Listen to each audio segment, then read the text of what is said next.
नमस्कार. आजचा व्हिडिओ याच्यासाठी आहे की 2024मध्ये आपल्याला जर एक काय म्हणतात ना पॉलिटिशियन बनायचं असेल किंवा जे ऑलरेडी आहेत म्हणा, समाजसेवक असतील कोण किंवा लीडर असतील, प्रतिनिधी असतील, तर त्यांना मी माझ्या अभ्यासक्रमातून म्हणायला लिहिलं आहे. कदाचित कोणाला पटेल किंवा नाही पटणार ते मला माहिती नाही, तर त्याचं मेन आहे डिस्क्लेमर वाचून नंतर व्हिडिओ बघावा.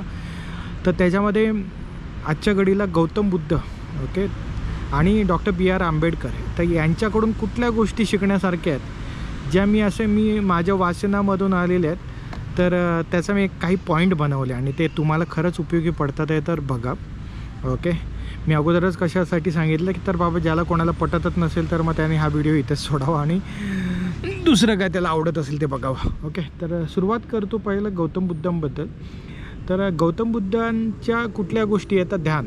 ओके, म्हणजे त्याला मेडिटेशन म्हणू आपण, मानसिक स्थिरता ही सर्वात इम्पॉर्टंट आहे. एक लीडर असेल तर त्याला गरजेचं आहे, कारण ज्याचं मन शांत असेल रागामध्ये सुद्धा, तर तो आपल्या तणावाला, टेन्शनाला त्याचं व्यवस्थित माइंडसेट सेट करू शकतो, म्हणजे ती सिच्युएशन हँडल करू शकतो. कारण रागाच्या ठिकाणी आहे ना गप्प राहण्यामुळे भरपूर काही गोष्टी प्रॉफिटमध्ये राहतात. ओके, म्हणजे बॉटम लाईन चांगली स्ट्रॉंग होते, हे लक्षात घ्या.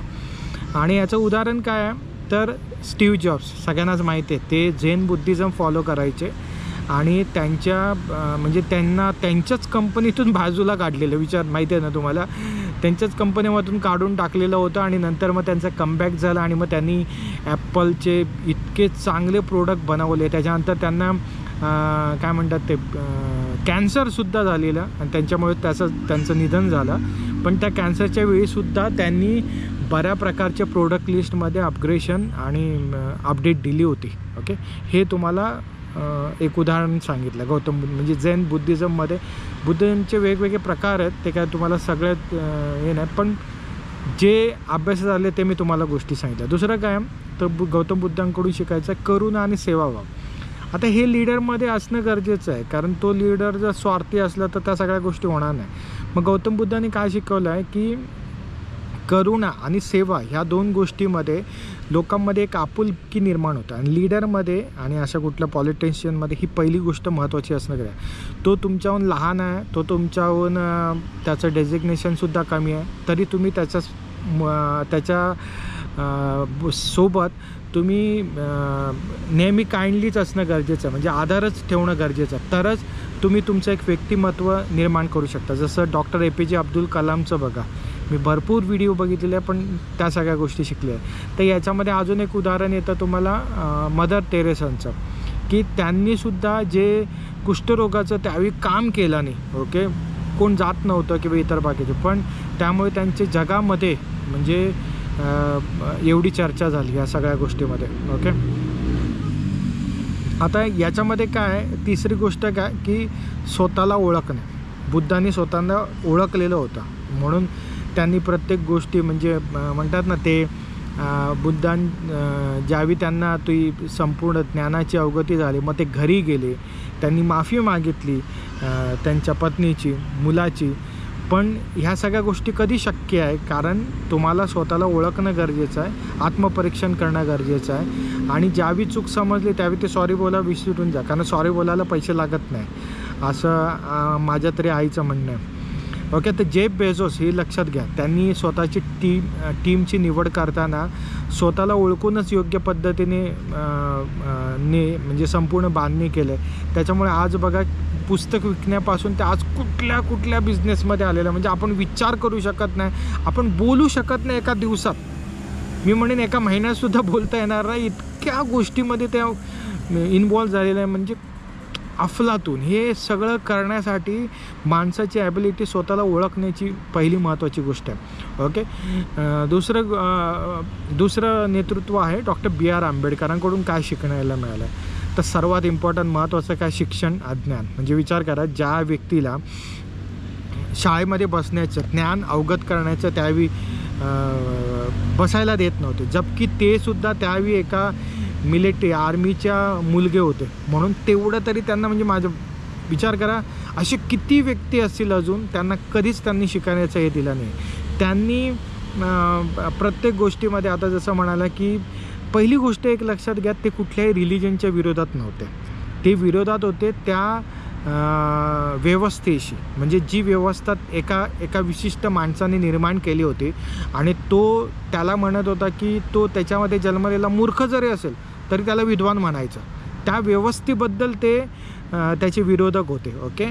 आणि त्यांनी त्यावेळी तशा पद्धतीचं जे काही काय म्हणतात ना की पुस्तक लिहिलेलं होतं त्या व्यवस्थेला पाळण्यासाठी, म्हणजे आणि त्याच्याने लोकांवरती काय म्हणतात ना समता ह्या सगळ्या गोष्टीवरती किंवा शिकण्यावरती त्यांच्या बर्डन होतं, ते त्यावेळी त्यांनी जाळलंसुद्धा.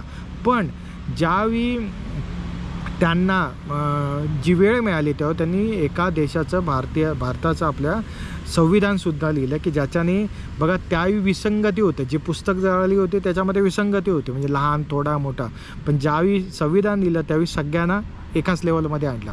मग तो शेतकरी म्हणतात ना, गरीबातला गरीब असू दे, कुठल्या पण जातीचा असू दे किंवा कुठल्याही धर्माचा असू दे किंवा श्रीमंत असू दे, त्याला सगळ्यांना एकच मान, म्हणजे एकच राईट, अशा पद्धतीने घेऊन आले.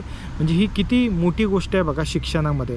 आणि एकाच वेळी वेगवेगळ्या गोष्टीवर, दोन्ही गोष्टीवरती PhD करणं आणि झटून देणं हे सर्वात इम्पॉर्टंट आहे. आणि हे मी तुम्हाला का सांगतो, पुस्तकामधून अफलातून माहिती मिळते. म्हणजे मी म्हणतो ना, ज्याला अपयश येत असेल ना त्यांनी पुस्तकं वाचायचं. ओके. तर अशा लीडर्सना त्यांना स्वतःला माहिती अपग्रेड करून घ्या. भले तुमचं शिक्षण काही असो, तुम्ही 10वी नापास असा, 9वी नापास असा, काही असो, पण तुम्ही पुस्तकं वाचून तुमच्या कामाच्या रिलेटेड तुम्ही तुमचं माहिती वाढवू शकता. ओके. तर आता याच्यामध्ये काय की बिल गेट्सचं उदाहरण घ्या. त्यांनीसुद्धा त्याचं शिक्षणाचं नॉलेज घेतलं आणि त्यांनी त्याच्या पुढे पण शिक्षण तो घेत राहिला आणि मोठा वाटा करत राहिला. ओके. हे एक उदाहरण आहे. त्याच्यानंतर समानता आणि सामाजिक न्याय. आता हे सर्वात ऑब्व्हियसली सामाजिक न्याय मिळवूनच लोकांना आज काही जण म्हटले जातात की दलितांचे लीडर. माझं म्हणणं, मला कधी कधी असा प्रश्न पडतो, ब्राह्मणामधून कोणतरी मुख्यमंत्री झाला किंवा प्रधानमंत्री झालेला असेल किंवा कुठला मंत्री, त्याला कधी असं म्हटलं जात नाही की हा ब्राह्मणाचं प्रतिनिधित्व आहे. त्याला बोललं जातं मुख्यमंत्री आहे किंवा जे काय असेल प्रधानमंत्री म्हटलं जातं किंवा ते मंत्री म्हटलं जाणार. मग ज्यावेळी एका खालच्या याच्यातून किंवा खालच्या म्हणणं चुकीचं आहे किंवा एका ज्या शोषित वर्गापासून तुम्ही मंत्री येतो कोण, तर त्याला OBC म्हटलं जातं, OBCचं प्रतिनिधित्व आहे किंवा काय दलितांचं प्रतिनिधित्व किंवा मुस्लिमांचं असं का म्हटलं जातं. म्हणजे ह्या पुऱ्या भारतवर्षात एकच गोष्ट आहे का की जो ब्राह्मणामधून येणारा तोच एक लीडर होतो का, ह्या गोष्टी होतात. इथे मी पुन्हा एकदा सांगतो, मला कोणाबद्दलही द्वेष नाही. माझा द्वेष हा फक्त जी एक काय म्हणतात तो वाद आहे, जो म्हणजे जे लोकांना कमी मोठं लेखणं आहे ना, त्या गोष्टीचा विरोध आहे. कारण माझे पण चांगले ब्राह्मण मित्र आहे, माझे इन्व्हेस्टर ब्राह्मण मित्र आहे सर्वात. मी म्हणेन माझ्या एकदम हलाखीच्या दिवसामध्ये सुद्धा मला मदत केला नाही आहे. म्हणजे माझे जुने एक्सपिरियन्ससुद्धा आहे, ज्यावेळी मी बिझनेस पण सुरू केला नव्हता त्यावेळी पण मला मदत करणारे ब्राह्मण मित्र आहे. त्याच्यामुळे माझा कोणाशी जातीवादा विरोध नाही. कारण आणि एक लक्षात घ्या ना की कुठल्या जातीचा माणूस श्रेष्ठ नसतो, तर तो माणूस श्रेष्ठ आहे. ओके. ती जात धर्म हे माणसाने बनवलेले आहे, ते त्याच्या फायद्यासाठी. ओके. त्याच्यामुळे मला त्या गोष्टीबद्दल जायचं नाही आहे. तर इथे काय आहे की तुम्ही एक गोष्ट शिकू शकता की बाबासाहेब आंबेडकरांकडून समानता आणि सामाजिक न्यायावरती मार्टिन ल्यूथर किंगने आंबेडकरांच्या तत्वांचा सल्ला अवलंब करून समानतेसाठी त्यांनी लढा दिला. ओके. हे तुम्ही ऐकलं तसं. त्याच्यानंतर संविधान आणि कायदा. आंबेडकरांनी संविधानाचे निर्माण केले आणि कायद्याच्या माध्यमातून सामाजिक बदल घडवले. म्हणजे बघा, हे एक लक्षात घ्या, तुम्हाला जिथपर्यंत तुम्ही यश मिळवू शकत नाही ना, तिथपर्यंत तुम्ही लोकांसाठी काही करू शकत नाही. त्याच्यामुळे लोकांसाठी काय केलं पाहिजे ह्या सगळ्या गोष्टीवरती चर्चा ठेवण्यापेक्षा सुरुवातीला यश कसं मिळवता येईल याच्यावरती लक्ष द्या. हां, आता ह्या गोष्टीमध्ये माझ्याकडून चुका झालेल्या आहेत. मी अगोदर लेक्चर द्यायला जायचो किंवा काय, तर ती चुका होतात. हे बघा, मी चुकी स्वीकारली का, तर ऑब्व्हियसली कमीपणा आहे, कमीपणा वाटण्याची त्याच्यात काही गरज नाही आहे. ओके. तर ह्याचं एक चांगलं उदाहरण काय आहे की संविधान आणि कायद्याचं नेल्सन मंडेलांनीसुद्धा त्यांच्या संविधानाचं पालन करून आफ्रिकेत समानता आणू शकले. कारण साऊथ आफ्रिकेमध्ये तुम्हाला माहिती आहे व्हाईट अँड ब्लॅक आहेत. ओके, ही वेगवेगळी गोष्टी, इवन तिकडे वाईट गरीबसुद्धा भेटतील तुम्हाला. तर ह्या सगळ्या गोष्टी तुम्हाला माहिती पाहिजे. ओके, त्याच्यानंतर काय आहे, या बाबीचा उपयोग करून आता जे आपण चर्चा केली त्याचा तुम्ही नेतृत्वामध्ये तुमच्यामध्ये बदल कसा कराल. तर पहिली गोष्ट बघा, तुम्हाला कोणी लीडर पॉलिटिशियन, तुमच्याकडे मानसिक स्थिरता आणि स्पष्टता असणं गरजेचं आहे. म्हणजे काय, तर तुम्ही ते मेडिटेशन करून तुमचं आत्मपरीक्षणामुळे तुमची मेंटॅलिटी स्थिरता ठेवू शकता आणि ज्याच्यामुळे तुमचा निर्णय कुठल्याही कामामध्ये, कारण निर्णय सर्वात इम्पॉर्टंट आहे, तुम्ही जो निर्णय घेणार आहे त्याच्यामध्ये तुमच्या कामामध्ये आमूलाग्र बदल पडणार आहे. कारण तुम्हाला इतिहास ओळखणार कुठल्या गोष्टीवरून, तुम्ही जे काय काम केलात त्याच्यावरूनच. ओके, आता याचा कालावधी किती आहे, मानसिक स्थिरता मेडिटेशनमुळे कधीपर्यंत येईल की बघा, आता एक 6 ते 12 महिने. ऑब्व्हियसली हे लगेच होणारे काम नाही आहे, हां, पण तुम्हाला फरक जाणवेल. मी एवढं तुम्हाला माझ्या याच्यामधून सांगेन. त्याच्यानंतर दुसरं काय, करुणा आणि सेवा. त्याच्यामध्ये काय, लोकांशी अधिक जवळीक साधता येते. कारण जर तुम्ही एक लीडर असाल, म्हणजे एक कस्टमर प्रतिनिधी असाल, तर तुम्ही तुमच्या प्रोडक्ट सर्व्हिसमधून लोकांना आनंद द्याल, त्यांना काय म्हणतात नॉलेजमध्ये अपग्रेड कराल, त्यांचं स्किल अपडेट कराल. तुम्ही जर पॉलिटिशियन असाल तर तुम्ही लोकांना मदत करून त्यांच्या ज्या गरजा आहेत त्याच्यासाठी का उपयुक्त आहेत कायद्यामध्ये तरतुदी, म्हणजे थोडक्यात इन द सेन्स तुमच्याकडे जे अधिकार आहे, म्हणजे फॉर एक्झाम्पल सरपंच आहात किंवा आमदार आहे, खासदार आहे, तर तुम्ही लोकांना काय देऊ शकता, त्या गोष्टीवरती तुम्ही काम करणं गरजेचं आहे, ज्यामुळे लोकांचा तुमच्यावरचा विश्वास वाढेल. आणि याच्यासाठी कालावधी किती लागेल, ते 1 ते 2 वर्ष. म्हणजे बघा, करुणा आणि सेवाभाव हे काय लगेच होणाऱ्या गोष्टी नाहीत. तुम्ही एकाला भेटलात आणि हल्ली म्हणता ना दान दिलं आणि तिथे कोणतरी तुमचा कॅमेरा घेऊन फिरतोय ते दाखवला, त्याच्याने लगेच बदललं नाही. ते तुम्हाला क्षणिक मिळवेल, लाईक मिळतील, पण तो बदल घडवण्यासाठी तुम्ही मार्केटशी 1 ते 2 वर्ष कनेक्टेड राहणं गरजेचं आहे. शिक्षण आणि ज्ञानाचा वाढवणे याच्यासाठी का, आता शिक्षण म्हटलं का, तर बघा कसं आहे, ज्याला कोणाला शिकता येत नसेल, कमी शिक्षण असेल, ठीक असेल, पण तुम्ही पुस्तकं वाचून तुमचं नॉलेज वाढवू शकता. मग त्याच्यामुळे काय अधिक योग्य काय होतं की तुमच्यामध्ये जेवढं जास्त नॉलेज आहे तेवढे तुम्ही प्रभावी होता. कारण एक गोष्ट मी तुम्हाला सांगतो, आता विदेशामध्ये एखाद्या फॉरेन व्यक्तीला ज्यावेळी मी भेटतो किंवा बोलतो त्याच्याशी ना, इंडियामध्ये कसं असतं, आता मी मराठीमध्ये बोलतो की हिंदीमध्ये बोलतो आहे, तर शब्द लगेच येतात, एक विषय समजला जातो, आपला लगेच माणूस ओळखतो आपण, बाबा गुजरात असेल, पंजाबी असेल, साऊथ इंडियन, आपण लगेच बोलू शकतो त्याच्यावर. पण आता तुम्ही इंग्लिशमध्ये भेटला आहे, कोण जर्मन आहे, कोण ब्रिटिश आहे, कोण फ्रेंच आहे, तर त्याच्याबरोबर लगेच कसं आपण संभाषण करू शकता. मग हे कधी येतं, जर तुम्हाला नॉलेज माहिती असेल की फ्रेंचमध्ये आता काय चाललं आहे, जर्मनीमध्ये काय चाललेलं आहे, युरोपमध्ये काय झालं, तर तुमचं संभाषण चांगलं होतं. म्हणजे बघा, हे जर नॉलेज नसेल तर तुम्हाला कन्व्हर्सेशन कोणाबरोबर फॉरेनबरोबर सुरूच करता येणार नाही. ते आमच्याकडे एक उंदीर मामा असेल, तो आमका विचारूचो की का hi how you and where you from, okay how you going, बस संपलं कन्व्हर्सेशन. 3-4 बोलले शब्द, 5 बोलले, संपलं शब्द. तर तशा पद्धतीचं त्या उंदीर मामासारखं शब्द ठेवायचं नाही आहे. तर तुम्हाला नॉलेज वाढवायचं आहे, स्वतःचं नॉलेज वाढवायचं आहे, तुम्हाला लीडर म्हणून बनायचं असेल तर. कारण तुम्ही कुठल्याही लेवलला असाल, तुम्ही ह्या गोष्टीचं पालन केलात ना, तुम्हाला यश मिळेल आणि तुम्हाला परिवर्तन दिसेल त्या गोष्टीमध्ये की तुमच्यामध्ये काय घडलेलं आहे. आता याच्यामध्ये आर्थिक सपोर्ट हा सर्वात इम्पॉर्टंट आहे, कारण हे सगळ्या वरच्या गोष्टी तुम्हाला पैशाच्या बाबतीत झाल्या. आता याच्यामध्ये आर्थिक सपोर्ट कसं मिळेल लीडरला, कुठल्याही गोष्टीला, ओके, पॉलिटिशियनला, तर त्याच्यासाठी सर्वात इम्पॉर्टंट महत्त्वाची गोष्ट काय, फंड रेझिंग करणं गरजेचं आहे.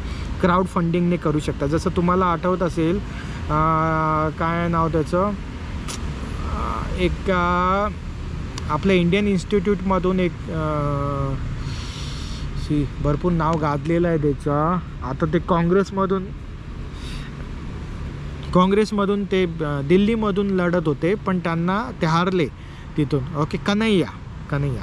तर कन्हैयाच्या बाबतीत सांगायचं झालं, त्यांनी जे मागच्या वेळीचं जे इलेक्शन लढलेलं ना, त्यावेळी त्यांनी 2019मध्ये काहीतरी समथिंग, त्यावेळी त्यांनी क्राऊड फंडिंगचा उपयोग. क्राऊड फंडिंग म्हणजे कशा पद्धतीने काम करतं, मी त्याचे लिंकसुद्धा दे. इवन लोकांकडून, म्हणजे तुम्ही काय करता हे लोकांना तुम्ही सांगायचं आणि मग लोक तुम्हाला त्याला फंडिंग करतात तुमच्या त्या सगळ्या. पण ऑब्व्हियसली तिथे तुम्हाला प्रूव्ह करता आलं पाहिजे, त्याचे एव्हिडन्स असणं गरजेचं आहे, समजलं ना, तरच हे होतं. असं नाही की मी ठरवलं आहे, म्हणजे उद्या कोणतरी इलेक्शनचं जाऊन फॉर्म भरेल आणि तो म्हणेल मला पैसे भेटेल, तर तसं नाही. तुम्हाला त्याच्यावरती मुद्दे, ह्या सगळ्या गोष्टीची डिटेल माहिती द्यावी लागते. ओके, ह्याचं एक चांगलं जागतिक उदाहरण बघायचं असेल ना, तर तुम्ही बराक ओबामाचं बघा. बराक ओबामामध्ये यांनी स्वतःचं इलेक्शन क्राऊड फंडिंगच्या माध्यमातूनच फंड रेझिंग करूनच संपूर्ण इलेक्शनचा सपोर्ट मिळवला होता. नंतर येतो कॉर्पोरेट सोशल रिस्पॉन्सिबिलिटी, म्हणजे काय CSR. तर CSRच्या माध्यमातूनसुद्धा सामाजिक उदारणात्व माध्यमातून तुम्हाला निधी मिळू शकतो. ओके, जसं टाटा समूह CSRवरती काम करतं. टाटा समूह अशा प्रकारचे जे लोक कामं करतात ना त्यांना फंडिंग पुरवतं. म्हणजे मी हे तुम्हाला का सांगतो, कारण काही लोकांना वाटत असेल की आता माझी मनाची स्थिरता झाली, करुणा निधी पण झाला, कॉन्टॅक्ट पण झाला आणि आता माझं शिक्षण पण, आता पैसा कसा आहे, तर पैसा मिळवण्याचे हे माध्यम आहे. सरकारी अनुदान आहेत, ओके, ज्याच्यामध्ये तुम्हाला NGO मार्फत काही पण संस्था मिळू शकतात. जर तुम्ही त्याच संस्थेच्या मार्फत एखादी जसं तुम्ही बघितलं असेल काय म्हणतात आत्ता आलेले निवडून चंद्रशेखर, ओके, ते सुद्धा त्यांच्या आजच त्या पॉलिटिकल संस्थेमार्फत लढतात आहे. त्याच्यानंतर एक आपल्याकडचे बच्चू कडू, ओके, ते पण एक अपक्ष आमदार आहेत, ते पण त्यांच्या कुठलं तरी, मला आता त्यांच्या संस्थेचं नाव आठवत नाही आहे, ते त्यांच्या संस्थेमार्फत येतात आहे. ओके, तर तशा प्रकारचे NGO स्थापन करूनसुद्धा सरकारचं अनुदान किंवा काहीतरी ग्रँट्स ह्या सगळ्या गोष्टीमध्ये मिळू शकतं. पण तुम्हाला ऑब्व्हियसली हे कामं दाखवायचे आहेत. ओके, तर हे सगळं हे मी का सांगतो, कारण माझ्या बघण्यात मी बघितलेलं आहे, लोक येतात फक्त, आपल्याला पण वाटतं आपल्या समाजातला आला किंवा काय, पण तो समाजातला असण्यापेक्षा आणि तो काय देतो याच्यापेक्षा आहे ना, त्याच्याकडे नॉलेज किती हे सर्वात बघणं गरजेचं. आणि हे वरच्या सगळ्या टॉपिक बघितलात ना तर तुम्हाला मी म्हणतो कुठल्या पण जातीचा माणूस पटकन देईल. कारण लक्षात घ्या, क्वालिटी महत्त्वाचं आहे. ओके, हे सर्वात इम्पॉर्टंट आहे. टीका, आणि आता सर्वात इम्पॉर्टंट काय भाग राहतो की टीका, नाव खराब करतात. ऑब्व्हियसली पॉलिटिक्स जिथे येतं आला तर तिथे नाव खराब करणं, आणि हे सगळं डॉक्टर बाबासाहेब आंबेडकरांनासुद्धा सामोरे जावं लागलेलं आहे. म्हणजे त्यांना इलेक्शन का लढता आलं नाही, तर कदाचित मी असं म्हणेन ना की ते स्ट्रेट फॉरवर्ड होते. त्यांना ह्या सगळ्या गोष्टी म्हणजे म्हणतात ना, थोडक्यात आपल्या भाषेत बोलायचं झालं तर काय, तर टोपी लावणं किंवा असल्या प्रकारे ह्या गोष्टी दिसत नाही, ज्या आत्ताच्या इलेक्शनमध्ये तुम्ही बघितलं. ह्याचं एक चांगलं उदाहरण मी तुम्हाला सांगतो की मी नॉर्थ ईस्टला बघितलं. नॉर्थ ईस्टला इलेक्शनसाठी ज्यावेळी उभे राहतात ना, त्यांचे बॅनरसुद्धा लावले जातात. ते प्रत्येक घराघरातून प्रचार करतात, कारण तिकडे एक पब्लिक डोमेनमध्ये संस्था काम करतात जी असे बॅनर लावूच देत नाही. म्हणजे विचार करा, एक काही पॉलिटिकल पार्टीचा बॅनर नसतो, पण इलेक्शन लढवलं जातं आणि पार्टी विन होतात आणि कोणाचा आक्षेपसुद्धा नाही. म्हणजे ही एक मोठी गोष्ट, शिकण्याची गोष्ट आहे. कारण आपल्याकडे आहे ना, फक्त मी तर म्हणेन ना, ज्याला पब्लिसिटी करावी लागते आहे ना बॅनर लावून, म्हणजे त्याच्या कामात पण दम नसेल. हाच गोष्ट आहे. कारण कामात दम असेल ना तर त्याची माउथ पब्लिसिटी ऑब्व्हियसली होणार, आणि आपल्याकडे कामातमध्ये दम नसतो म्हणून ते पब्लिसिटी करायला जातात. हे माझं मत आहे. कदाचित तुम्हाला पटत नसेल, तो तुमचा स्वतःचा पॉईंट ऑफ व्ह्यू आहे. ओके, आता आपला मेन जो टॉपिक होता टीका आणि नाव खराब होण्यासाठी आपण कसे त्याच्यावरचं उपाय काय. ओके, तर पहिली गोष्ट काय माहिती आहे, तुम्ही जे काय काम करता पारदर्शकता, प्रामाणिकपणे सगळ्या गोष्टी क्लिअर ठेवणं गरजेचं आहे. उदाहरणार्थ तुम्हाला माहिती असेल, एक मागे घोटाळा झालेला, सत्यमचा घोटाळा झालेला. तर त्या सत्यमच्या घोटाळ्याच्या नंतर प्रत्येक कंपन्याने स्वतःचे काय म्हणतात ना, सगळ्या गोष्टी कंपनीच्या बाबतीत एकदम पूर्णपणे पारदर्शक ठेवले, जेणेकरून तशा पद्धतीचे पुन्हा कुठली कंपनी होऊ नये. ओके, त्याच्यानंतर काय, संवाद कौशल्य तुम्हाला होणं गरजेचं. म्हणजे तुम्ही जे काय काम करताय ते तुम्हाला लोकांपर्यंत पोचवलं पाहिजे, तुमच्या बोर्ड मेंबरपर्यंत पोचवलं पाहिजे, त्यांच्या शंकांचं निरसन केलं पाहिजे. ऑब्व्हियसली जसं आता US तुम्ही बघता ना, डिबेट होतो की जिथे प्रेसिडेंट टू प्रेसिडेंट एकमेकाशी चर्चा करतात, कामाच्या मुद्द्यावरून बोलतात. जसं आपल्याकडे पण मागे मी काहीतरी न्यूजमध्ये बघितलेलं की राहुल गांधींनी आपल्या पंतप्रधानांना बोलवलं होतं डिबेट करण्यासाठी, पण ते गेले नाहीत. म्हणजे तशा प्रकारचे डिबेट होणं गरजेचं आहे. ओके, तर अशा पद्धतीने जसं चांगलं उदाहरण आहे महात्मा गांधीजींचं, की त्यांच्या संवाद कौशल्याच्या माध्यमातून त्यांना लोकांना एकत्र करता आलं. आणि याचं उत्तम उदाहरण डॉक्टर B.R. आंबेडकरसुद्धा आहे. कारण ते ज्यावेळी माझ्या वाचण्यात बघितलं, ते ज्यावेळी कोर्टामध्ये बोलायचे किंवा कुठल्या, त्यावेळी सगळी माणसं ते काय बोलतात आहे, काय हे करतात, ते सगळे वकील जज लक्ष देऊन ऐकायचे. आणि हे काय, कारण ऑब्व्हियसली एवढा माणूस शिकलेला आहे, तर त्याचे वाक्य समजण्यासाठी, ऐकण्यासाठी बेस्ट. आणि तुम्हाला ऐकता आलं पाहिजे, त्याच्यातूनच तुमचं नॉलेजसुद्धा, तरच तुम्हाला दुसरा पण कोणतरी ऐकेल, हे लक्षात घ्या. नंतर दुसरी महत्त्वाची गोष्ट काय की ती सतत आत्मपरीक्षण. ते म्हणजे तुमच्या कामातून सुधारणा होत आहे का नाही होत आहे, म्हणजे तुमची स्वतःची एक एक्सेल शीट पाहिजे की ज्याच्यामध्ये तुम्ही तुमचा डेटा मेन्शन करता, पैसे किती खर्च होतात आहे, बदल घडतो आहे की नाही, किती पैसे आहे, किती लेवलचे आहेत, कामं होत आहेत की नाही, कामं तुमच्याकडे किती आलेली आहेत, त्याच्यामधून किती ग्रोथ होतो आहे, बिझनेस करता असेल तर यश मिळत आहे की नाही, तुम्ही जो डेडलाईन ठरवला होता तिथपर्यंत तुमच्या टीमने संपूर्ण कामं केलं नाही आहे की नाही, तर ह्या सगळ्या गोष्टीचं काम करा. जसं गुगलने बघा, गुगल आहे ना, गुगलचं मेनच काय उत्पादनमध्ये त्याच्या सुधारणा करून म्हणजे जे प्रोडक्शन आहे त्याच्यावरती काम करते आणि ग्राहकांचा विश्वास कायम ठेवतो आहे, हे सर्वात इम्पॉर्टंट भाग आहे. आता याच्यानंतर नेक्स्ट मुद्दा काय राहतो, ते वेळेचं व्यवस्थापन.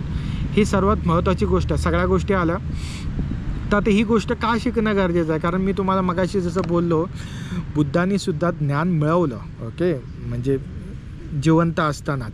त्याचबरोबर डॉक्टर बी आर आंबेडकरांनी सुद्धा जे त्यांना त्रास भोगला, जे त्यांना त्रास दिसत होता समाजामध्ये, जी म्हणजे काय म्हणतात ना की एकाच विशिष्ट वर्गाची प्रभुत्व करून त्यांनी एक वेगळी म्हणजे त्या एका विचाराने बनवले होते, जबकी या सगळ्या गोष्टी त्यांनी कशा मोडीत काढले हे आपण सगळ्या गोष्टी आपण अगोदर बघितलेल्याच आहेत. ओके, आता याच्यासाठी काय पण त्यांनी डेडलाईनच्या अगोदर संपूर्ण हे केलं, म्हणजे सगळ्याच गोष्टी असू दे, इवन धार्मिक बदलसुद्धा त्यांनी करायचं म्हटलं ना, त्यावेळीसुद्धा त्यावेळेच्या असणाऱ्या ज्या काही मोठ्या संस्थांना होतं किंवा काय, त्यांनासुद्धा त्यांनी असं नाही की विचार करायला टाईम दिला, त्यांनी विचार करायला टाईम दिला होता, पण ते त्यावेळी सुधारले नाही, त्यांना त्यांच्यात बदल घडले नाही. मग त्यांनी जो भारताचा मूळ धर्म होता बौद्ध धर्म तो त्यांनी स्वीकारला. ओके, तर आता आपल्या मेन टॉपिकवरती येऊया, वेळेचं व्यवस्थापन. प्राथमिकता निश्चित करणं म्हणजे सुरुवातीला आपल्याला काय आत्ता काय आवश्यक आहे हे सर्वात इम्पॉर्टंट तुम्हाला समजलं पाहिजे आणि त्याच्यावरती तुमचं कामकाज केलं पाहिजे. ओके, कामाचं स्वरूप केलं. जसं आपण सकाळी उठल्यावरती पहिले जेवायला बसत नाही ना, आता बसतात काही पण लोक, मी नॉर्थ ईस्टला बघितलेलं आहे, सकाळी उठल्यावर पहिलं जेवतात. ओके, त्याच्यानंतर दात वगैरे घासतात. पण आपली पद्धत कशी होते की आपण उठल्यावर पहिले दात, आपलं जे काही प्राथमिक विधी असतात त्या आपण पूर्ण करतो. तर सेम त्या पद्धतीने आपल्याला कामाचं सुरुवातीला ज्या प्राथमिक गरज आहे त्याची निश्चित करणं गरजेचं आहे, त्यानुसार काम करणं गरजेचं आहे. आता याचं उदाहरण काय, तर फ्रँकलिन रूझवेल्टने त्याच्या अध्यक्षाच्या काळामध्ये जशा पद्धतीने कामकाज केलं, ओके, म्हणजे जे प्राथमिकता निश्चित करून त्यानुसार त्याला यश मिळवत गेलं. दुसरं काय, कार्यविभाजन, म्हणजे कुणी काय काम केलं पाहिजे, कशा पद्धतीने केलं पाहिजे, बिझनेसमध्ये पण उपयोगाचं आहे आणि तुमचं पॉलिटिकल करिअरमध्ये सुद्धा उपयोगाचं आहे. तर त्याचं विभाजन केलं पाहिजे. सर्वात इम्पॉर्टंट तुमचा टीमवरती विश्वास असला पाहिजे, तरच हे सगळ्या गोष्टी होऊ शकतात. आता याच्यामध्ये तुम्ही एक भाग बघू शकता की बघा, आत्ताची लोक म्हणतात की बाबा मी कुठल्याही, पहिली गोष्ट सांगतो, पॉलिटिकल पार्टीचं समर्थन करत नाही. माझ्यासाठी व्यक्ती महत्त्वाचा आहे, पॉलिटिकल पार्टी तेवढी महत्त्वाची नाही, कारण जो माझ्या व्यक्ती जर चांगला असेल तर पॉलिटिकल पार्टी व्यवस्थित होऊ शकतं. ओके, तर आता तुम्ही बघितलं असेल की आत्ता जर एवढं क्लेश असेल किंवा भांडणं असेल तर त्यावेळी कशा पद्धतीने एवढा लिटरसी रेट कमी होता, आता पण कमीच आहे म्हणा, पण त्यावेळी तर भरपूरच कमी होतं. पण त्यावेळी इंदिरा गांधींनी कशा पद्धतीने पूर्ण मॅनेजमेंट केला, ओके, या सगळ्या गोष्टीचं विभाजन करून आणि कार्यक्षमता दाखवली. इवन सरकारी संस्थानं बनली, म्हणजे त्यावेळी सरकारी नोकऱ्या होत्या, आज किती आहेत ते तुम्हाला चांगल्या पद्धतीने माहिती आहे. नंतर तुमचं टाईम ब्लॉकिंग म्हणजे काय, तर वेळेला ब्लॉक करून आपल्या कामाचं नियोजन केलं पाहिजे. म्हणजे मला आज ह्या वेळा याच कामासाठी द्यायचं आहे. जशा पद्धतीने तुम्ही बघितलं असं इलॉन मस्कचा हा डायलॉग आहे की तो एखादं काम ठरवलं ना तर तो असं म्हणत नाही की मला उद्या पॉझिटिव्हनेस पाहिजे, म्हणजे आज मी ठरवलं व्हिडिओ बनवायचा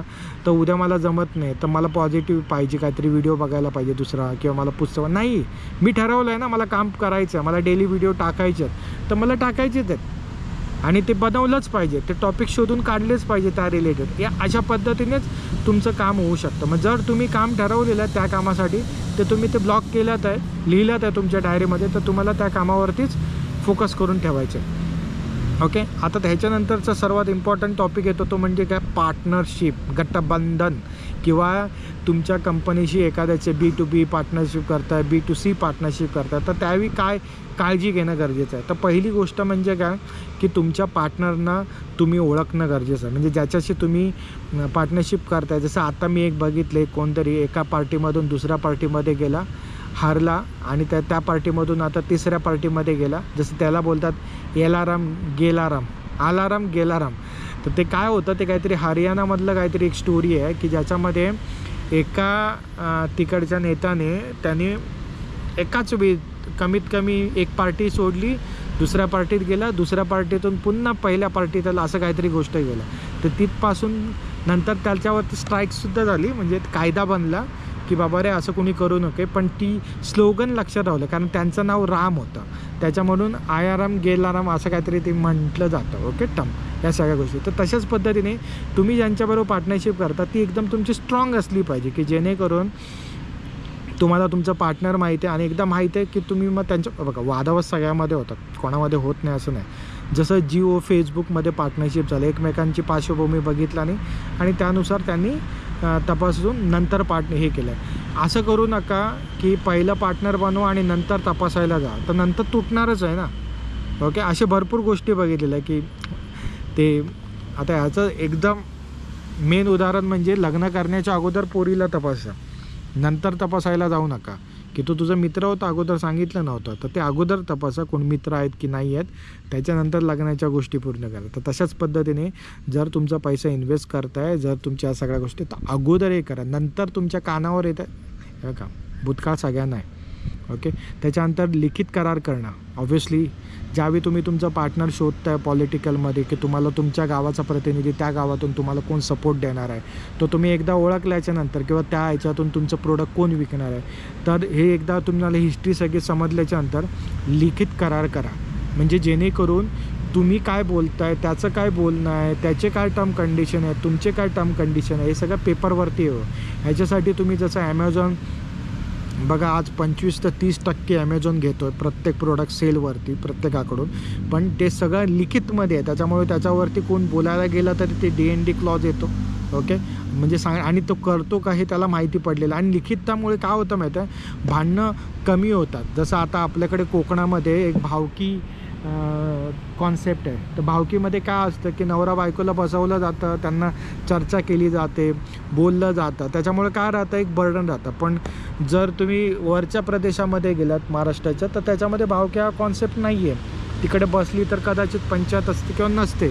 मग तिथे काय होतं, तिथे पटपट घटस्फोटसुद्धा होता. घटस्फोट तुम्हाला भावकीमध्ये पण मिळतील कारण आत्ताचं युग एकदम फास्ट झालेलं आहे आणि आताच्या पहिल्यासारखं नाही आहे की पत्नी घरामध्ये बसून काम करते, तर ती कामाला जाते, म्हणजे तिची पण योग्यता तेवढीच झालेली आहे. त्याच्यामुळे ही गोष्ट त्याच्यावरती पण फास्ट. तो टॉपिक कधीतरी आपण नंतर घेऊ. फक्त मी तुम्हाला एक उदाहरणासाठी ती गोष्ट पटवून देण्यासाठी सांगितलेलं आहे की तुम्ही कशा पद्धतीने गटबंधन करून पेपरवर्क करून तुम्हाला ते गटबंधन टिकवतासुद्धा येईल. ओके, नंतर काय तर एकमेकाचा दृष्टिकोनाचा उद्दिष्टांचा आदर ठेवला पाहिजे. सर्वात इम्पॉर्टंट आहे, म्हणजे इतकं इम्पॉर्टंट आहे ना, मी तुम्हाला सांगतो की तुम्ही पॉलिटिशियन बघायचं असेल तर बराक ओबामांना बघा. ओके, किंवा तुम्हाला टॉक्स आवडत असेल तर वाजपेयी साहेबांचे टॉक्स बघा.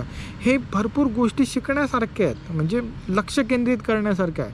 प्रत्येकाबरोबर बोलणं कसं, फिरणं कसं. जसं आत्ता राहुल गांधी करतात आहे की ग्रामीण लोकांपासून प्रत्येक गोष्ट, म्हणजे तो कोळशावाला असू दे, तो हेअरस्टाईलवाला, त्याच्याशी कनेक्टेड झालं आहे. त्यांची इमेज काय केल्याने होती पब्लिकमध्ये, कशा पद्धतीने त्यांना म्हणाले होते. जबकी तुमच्या माहितीसाठी सांगतो, राहुल गांधी हे उच्च शिक्षित आहेत इकॉनॉमिक्समधून. ओके, बाहेरच्या देशामधून शिकून आलेले, आणि हे कोणाला माहितीच नव्हतं की जबकी त्यांच्यावर टीका करतो. आणि टीका कोण करतात, जे शिकलेले आहेत तेच, आणि ते कोणाच्या सांगण्यावरून करतात, जो अशिक्षित आहे तो. ओके, म्हणजे हे हास्यात्मक आहे खरं तर बघायला गेलात तर. म्हणजे आपल्याच बोलतात ना, त्याचं वर करून थुकल्यासारखं आहे. मी पुन्हा एकदा सांगतो, माझा कुठल्याही पॉलिटिकल पार्टीला सपोर्ट नाही आहे किंवा मी माझं कुठल्याही पॉलिटिकल पार्टीचं विरोधक नाही आहे. मी फक्त एक तुम्हाला तो कॉन्सेप्ट क्लिअर व्हावा याच्यासाठी तुमच्यासमोर हा व्हिडिओ बनवत आहे. ओके, तर याच्यामध्ये अजून एक महत्त्वाची गोष्ट म्हणजे काय की का हे गरजेचं आहे एकमेकाच्या उद्दिष्टाचा आधार. तर त्याच्यामुळे काय होतं की तुम्ही एकत्र काम करू शकता चांगल्या पद्धतीने. ह्याचं चांगलं उदाहरण काय तर मायक्रोसॉफ्ट आणि सॅमसंग या 2 मोठ्या कंपनी आहेत, पण त्या एकमेकाशी रिलेटेड म्हणजे एकत्र पार्टनरशिप करून, दोन्ही पण टेक कंपनी आहे, तुम्हाला चांगल्या पद्धतीने माहिती आहे, पण एकत्र काम करून काम करतात. आता ह्या सगळ्याचे संदर्भ मी कुठून घेतलेले आहे तर काही रिसर्च रिपोर्ट आहे. तर हार्वर्ड बिझनेस रिव्ह्यूचा माइंडफुलनेस रिव्होल्युशन हा एक रिसर्च, मी सगळ्याचा लिंक देईन. नंतर युनिव्हर्सिटी ऑफ कॅलिफोर्नियाचा problem solving skill and career success. Okay, त्याच्यानंतर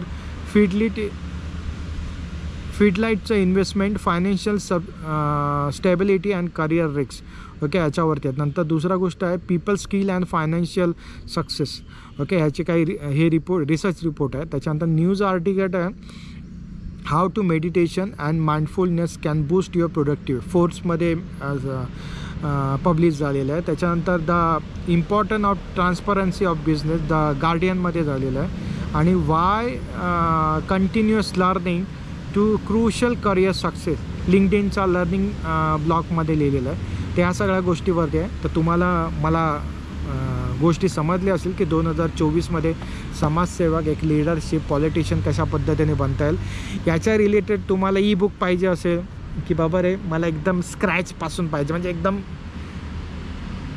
बेसिक लेवलपासून कसं, हे तर मला असं समजलं वरवर, कारण एवढे मोठे व्हिडिओ बनवायला प्रत्येकाला आवडायला पण पाहिजे ना. आता बघा 31 मिनटं झाले. तर त्याच्यासाठी पाहिजे असेल ई बुक वगैरे फ्रीमध्ये तुम्ही बिंदास मॅसेज करा, कमेंट करा, मी तुम्हाला त्याच्याबद्दल ई बुक्स पाठवतो. तुम्ही त्या ई बुक्समध्ये तुमचं टाईम मॅनेजमेंटपासून प्रत्येक गोष्ट कॅलेंडर कशा पद्धतीने करू शकता. म्हणजे आज जसं आत्ता काय म्हणतात ना लोकसभेचे इलेक्शन झालेली आहेत पकडून चला, तर पुढच्या 5 वर्षामध्ये तुम्हाला कुठे बघायचं आहे की बाबा मला एक सरपंच होऊनच दाखवायचं चांगला, मला आमदार बनायचं आहे, मला किंवा आमदार घडवायचं आहे किंवा काय, किंवा स्वतःची पार्टी उभी करायची आहे, स्वतःच्या ज्या विचार घेऊन तुम्ही काम करताय त्याच्यामध्ये समाजामध्ये बदल घडवायचा असेल किंवा कंपनीमध्ये बदल घडवायचा असेल, तर मी तुम्हाला ह्या सगळ्या गोष्टीचं जे मराठीमधून याच्यासाठी म्हणालेलं आहे की इझी पडतं, तुमचा वेळ जात नाही प्रत्येक गोष्टीवरती समजून हे करण्यासाठी. आणि तुम्ही त्याचा त्या एक्सरसाइजचं म्हणजे काय म्हणतात ना प्रवास पाठलाग करून तुम्ही तुमचं यश मिळवू शकता. तुम्हाला जर 0.1% जरी ह्याच्यामधून काहीतरी माहिती मिळालेली असेल तर ज्याला तुम्हाला वाटत असेल हा व्हिडिओ उपयोगी आहे त्याच्यासोबत शेअर करा, लाईक करा, चॅनलवरती नवीन असाल तर सबस्क्राईब करा. आपण सध्या जी सिरीज चालवतो आहे ती बिझनेसच्या रिलेटेड आहे, लीडरच्या रिलेटेड आहे, की जेणेकरून तुम्हाला त्याचा फायदा किती होईल आणि अशाच प्रकारचे व्हिडिओ येतील फक्त. आणि त्याचबरोबर मध्ये तुम्हाला ट्रॅव्हलिंगचे सुद्धा व्हिडिओ बघायला मिळते. तर thank you so much, take care, bye, good night.